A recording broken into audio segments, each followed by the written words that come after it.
రాష్ట్రంలో కూటమి ప్రభుత్వం అధికారంలో ఉందంటే కేవలం క్రమశిక్షణ కలిగినటువంటి కార్యకర్తల కష్టాలను భరించి అవమానాలను అధిగమించి అధికారం కోసం ఆహర్నిశలు కష్టపడి పార్టీకి పట్టు కొమ్మలుగా ఎదురొడ్డి నిలబడ్డంతోనే ఈ స్థాయిలో ఉండగలిగామని దేశంలో నమ్మకం బలమైన కార్యకర్తలని తయారు చేసినటువంటి పార్టీ ఏదైనా ఉందంటే అది తెలుగుదేశం పార్టీతోనే సాధ్యమని తెలుగుదేశం పార్టీ జాతీయ ప్రధాన కార్యదర్శి పీలేరు నియోజకవర్గం శాసనసభ్యులు నల్లారి కిషోర్ కుమార్ రెడ్డి పేర్కొన్నారు.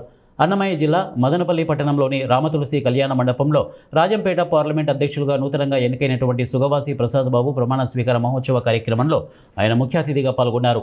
ఈ సందర్భంగా ఆయన మాట్లాడుతూ తెలుగుదేశం పార్టీ స్థాపకులు మాజీ ముఖ్యమంత్రి స్వర్గీయ శ్రీ ఎన్టీ రామారావు తెలుగుదేశం పార్టీ స్థాపన నుండి స్వర్గీయ సుగవాసి పాలకొండరాయుడు టీడీపీకి చేదోడు వాదోడుగా ఉంటూ సహాయ సహకారాలు అందిస్తూ ఎన్నో పర్యాయాలు ఎమ్మెల్యేగా ఎంపీగా గెలుపొంది పార్టీ పేరు ప్రతిష్టలు నిలబెట్టి బలమైన నాయకుడిగా పేరు పొందారని స్వర్గీయ సుగవాసి పాలకొండరాయుడు కుటుంబాన్ని గుర్తించి సుగవాసి ప్రసాద్ బాబును రాజంపేట పార్లమెంట్ అధ్యక్షులుగా ప్రకటించడం హర్షణీయమని ముఖ్యమంత్రి నారా చంద్రబాబు నాయుడు మరియు విద్య మానవ వనరుల శాఖ మంత్రి నారా లోకేష్కు ఆయన కృతజ్ఞతలు తెలిపారు.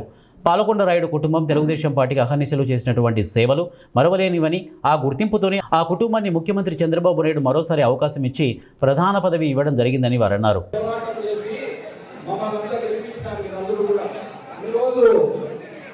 ఈ స్థాయిలో మేమంతా ఉన్నామంటే కార్యకర్తల వల్ల. తర్వాత జిల్లా కమిటీ ఎవరైతే కొత్తగా ఈరోజు నామినేట్ అందరికీ పేరు పేరుగా గుర్తింపు జరుపుకుంటున్నారు. ఈరోజు లోకల్గా జిల్లా కార్యవర్గంలో కొంతమందికి కోర్టు సమాచారాన్ని వేరే విధంగా మిమ్మల్ని కూడా అకామిడేట్ చేస్తాం. ఆ రోజు కష్టకాలంలో అధికారులు లేనప్పుడు ఎవరైతే కష్టపడినారో ఎవరైతే జిల్లా కార్యవర్గంలో లేరో అందరికీ ముఖ్యమంత్రి గారితో మాట్లాడిన వాళ్ళు ఏ విధంగా అకామిడేట్ చేయాలో ఖచ్చితంగా చేస్తాం.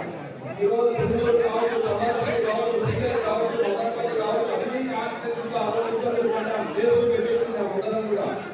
ఈరోజు పాల్గొన్న కుటుంబానికి ఈరోజు పార్టీ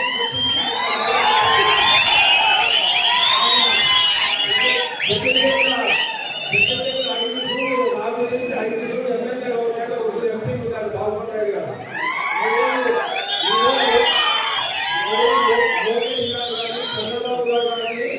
అది గుర్తించి వస్తుంది వాళ్ళు పార్టీలో ఉండాలనే అభిప్రాయంతో ఈరోజు లోకేష్ గారు చంద్రబాబు గారు వారికి కాంటాక్ట్ ఇవ్వడం జరిగింది.